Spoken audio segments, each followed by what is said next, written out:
Just soak in the thrills and the action of the ASEAN Under-23 Mandiri Cup 2025 final. Halo para penggila bola, para supporter sejati di channel Gemas Supporter.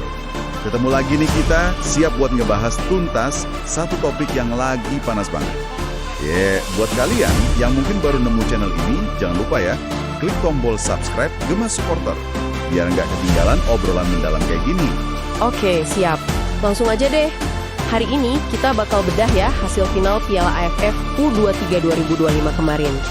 Sayang banget ya, timnas Indonesia U23 kita harus mengakui lagi keunggulan Vietnam U23. Ini sumbernya dari rangkuman riset mendalam pertandingan itu ya. Betul, skor akhirnya kan 0-1. Gol tunggalnya dicetak Nguyen Kong Fung, menit ke-37 tuh ya kalau nggak salah. Misi kita sekarang, seperti biasalah, kita gali lebih dalam. Apa sih momen-momen kuncinya? Terus gimana adu taktik kedua pelatih?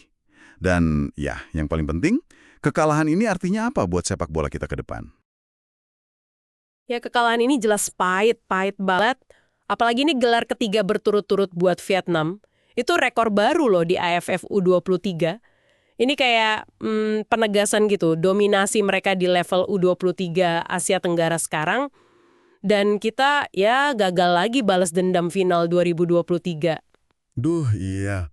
Dan kalau ditarik ke belakang, sejak 2015 itu rekor pertemuan kita sama Vietnam U23 emang kurang bagus ya? Benar banget. Statistiknya nunjukin Vietnam lebih unggul. Nah, kalau kita lihat jalannya pertandingan kemarin nih. Babak pertama tuh kita sebenarnya main tagus kan ya? Ambil inisiatif serangan. Ada peluang emas dari Jens Reven tuh. Iya, sundulannya di menit kelima itu kan. Betul. Terus ada lagi tembakannya dia menit 29-an. Sayang banget dua-duanya nggak jadi gol. Nah, inisiatif emang ada di kita.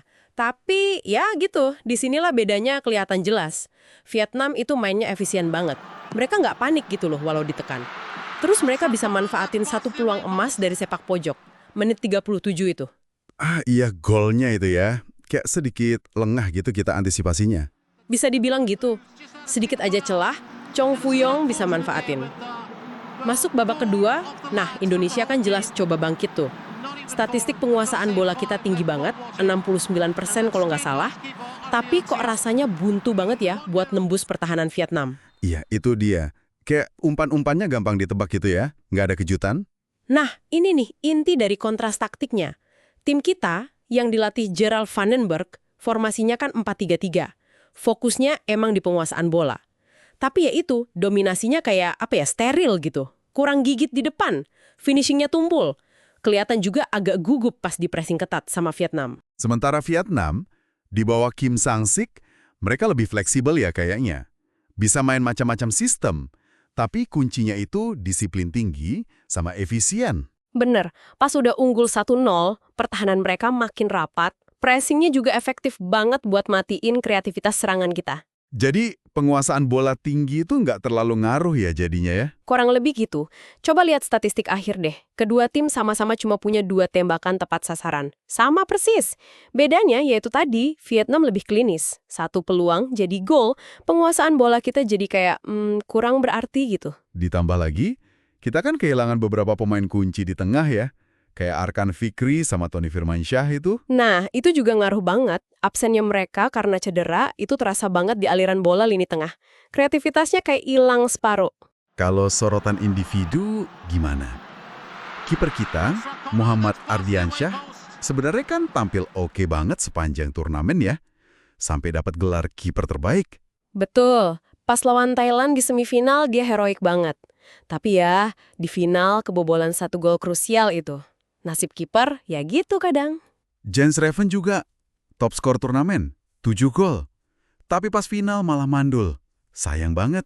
Iya, tekanannya beda mungkin ya di final. Di kubu Vietnam, jelas Nguyen Kong Phuong jadi pahlawan mereka lah ya, pencetak gol tunggal. Kipernya, Tran Trung Kien, juga main solid tuh. Beberapa kali gagalin upaya kita.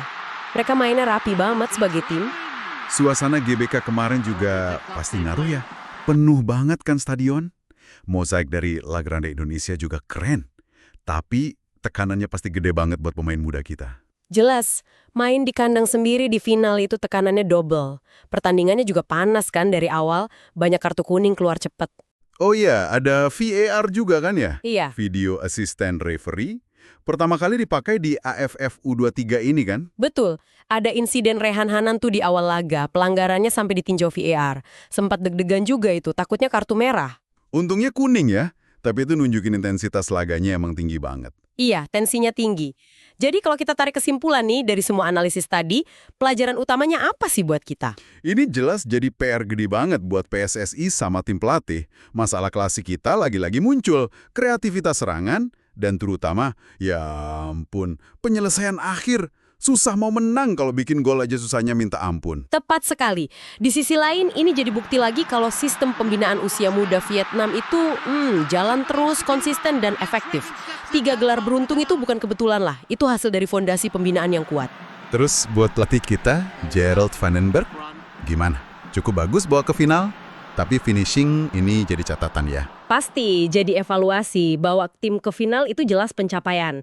Tapi ya itu ketidakmampuan bongkar pertahanan rapat lawan dan finishing yang kurang tajam itu jadi catatan penting banget. Oke, jadi kesimpulannya nih, kekalahan 0-1 ini bukan cuma soal angka di papan skor ya.